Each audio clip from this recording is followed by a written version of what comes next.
விவசாய கடனை தள்ளுபடி பண்றதுக்கு வக்கு இல்ல, துப்பு இல்ல. கல்வி கடனை தள்ளுபடி பண்ண வக்கு இல்ல, துப்பு இல்ல. மரியாதைக்குரிய சுய உதவிக்குழு வாங்கிய மகளிர் கடனை தள்ளுபடி பண்ண வக்கு இல்ல, துப்பு இல்ல. விவசாயிகளுக்கு நிவாரணத்தோட கொடுக்க வக்கு இல்ல, துப்பு இல்ல. தமிழ்நாட்டில் பள்ளிக்கூடங்களை சீரமைக்க வக்கு இல்ல, துப்பு இல்ல. எம்எல்ஏவுக்கு என்ன டேஸுக்கு காரணு சாமானிய மனிதன் கேட்பானா கேட்க மாட்டானா? தமிழும் தளபதி அடையாளம் இல்ல. இந்த வீடியோ கிளிப் பார்த்திருப்பீங்க. நம்ம மஞ்சப்பொடி சாட்டை பேசுனது. உனக்கு சில கொஸ்டின் கேட்கறேன்டா, உனக்கு வக்கு இருக்கா துப்பு இருக்கான்னு பார்ப்போம். அதாவது உங்க அண்ணன் வந்து திரள்நிதி பிச்சை எடுத்துட்டு இந்த பென்ஸ் கார்ல வளம் வந்துட்டு இருக்காரு. அதை போய் உங்க அண்ணன் கேள்வி கேட்கறதுக்கு உனக்கு வக்கு இருக்கா துப்பு இருக்கா? உங்க அண்ணன் போய் கேளு, செபஸ்டின் சைமன்ட்ட.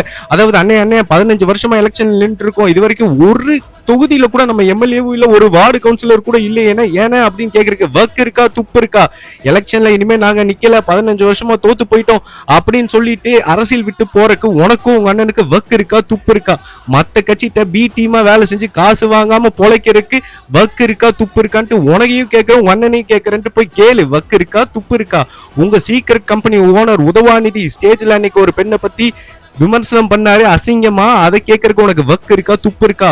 போன எலெக்ஷன்ல உங்க சீக்கிரட் கம்பெனி ஓனர்ஸ் முன்னாள் அமைச்சர்கள் செந்தில் பாலாஜி, கே நேரு, ஏவாவேல் இந்த மாதிரி பல பேர் ஊழல் பண்ணாங்களே, அதை போய் கேட்கறதுக்கு வக்கு இருக்கா துப்பு இருக்கா?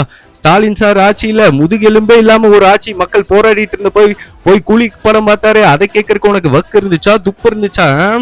எங்களுக்கு வக்கு இருந்ததான்டா, மக்கள் வந்து எங்களை 2 வருஷத்துல எங்களை ஆட்சியில் அமர்த்தி இருக்காங்க. உங்களுக்கு துப்பே இல்லாதனாலதான் உங்களை துப்பி இத்தனை வருஷமா 15 வருஷமா துப்பி ஒரு தொகுதி கூட உங்களுக்கு தராம வச்சிருக்காங்க மக்கள்.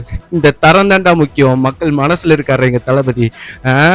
பேச்சு எம்எல்ஏக்களுக்கு கார் ஏன் தந்தாருன்னா சுத்தி போய் வேலை பார்க்கறதுக்கு. உங்களை மாதிரி ஒரே இடத்துல உட்காந்து இந்த மாதிரி விமர்சனம் பண்ணிட்டு இருக்கிறது. நீ விமர்சனம் பண்ணியே விரக்தி அடைஞ்சே போய் விண்வெளியில போய் படுத்துக்கோ போ.